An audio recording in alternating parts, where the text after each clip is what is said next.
kasi bomoni batambukiti bakomi côté à Bukavu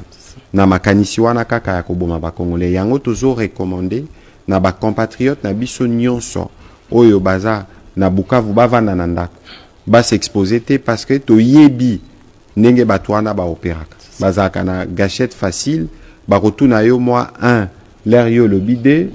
ba beti masasi parce que baza bango na molimo moko kaka oyo ya domination oyo ya occupation na oyo ya moyibi yango nazo rappeler que awa bitumba oyo tokolonga ngo kaka soki toza elongo omoni Congo eza mboka moko pluriel toza na ba parti ebele toza na ba tribu ebele toza na ba nini ebele mais biso nyonso eza ne loko esangisaka biso eloko esangisaka biso eza Congo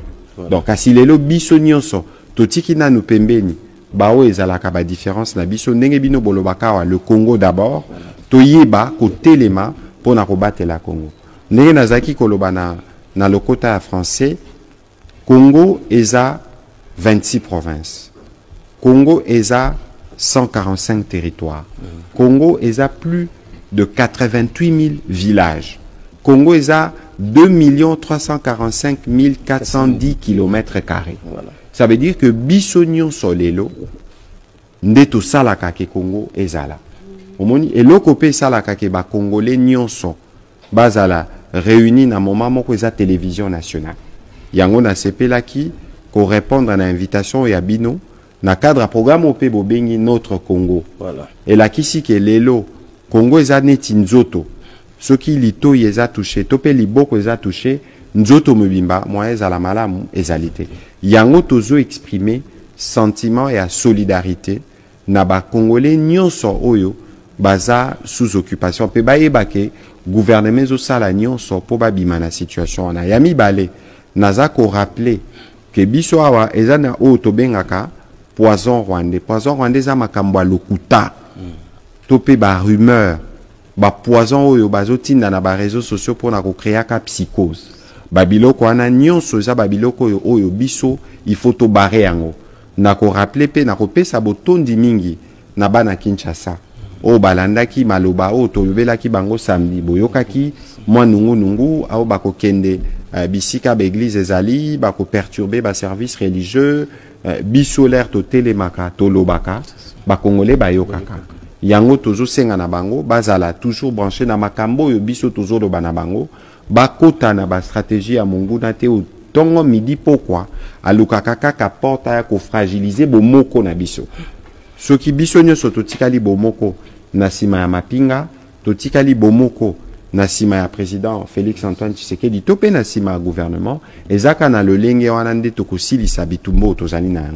yango penza na ko beta sete mingi na ko pesa pe botondi mingi na ba congolais oyo nyonso baza ko se mobiliser soki otali bilili euti na ba Paris euti na ba Canada euti na ba Belgique ozomona ke ba congolais baza ko telema nga mikolo nyonso nazwaka ba message na téléphone monsieur le ministre abo telema biso tozawa biso pe tozobunda elakisi ke biso nyonso na bomoko nde tokolonga bitumbo nazo répéter za bitumba ya président Félix Antoine Tshisekedi te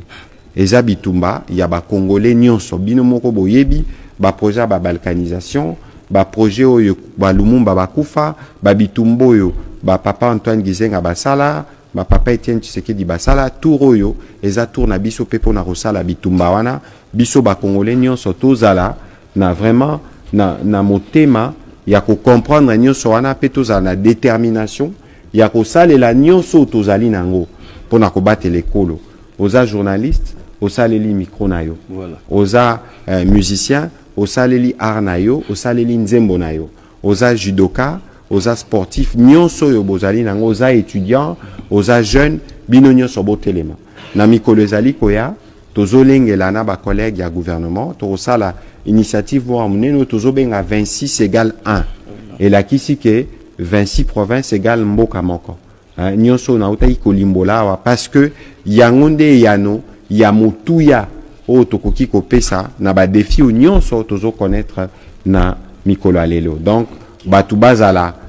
na assurance que gouvernement za ko telema papa Félix Antoine Tshisekedi za ko telema pe que biso nyonso tozala uni biso nyonso toyeba ko déjouer ba piège à monguna koboya ba intoxication na ba poison rwandais, koboya ba intoxication na ba psychose pour to préserver o ya motu ya tozanango. Omoni lelo tozana ba ela makasi na makambo etali ba gratuité, na makambo etali gratuité de l'éducation, makambo etali ba couverture santé, makambo etali 145 territoires. Tout si to avancer mingi.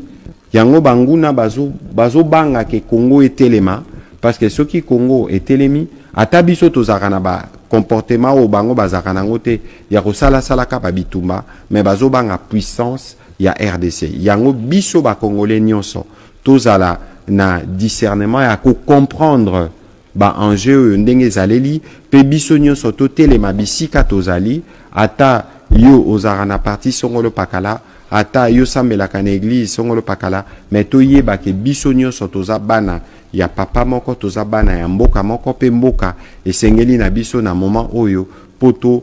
silisa bitumba pe tozongisa kimia na chaque coin ya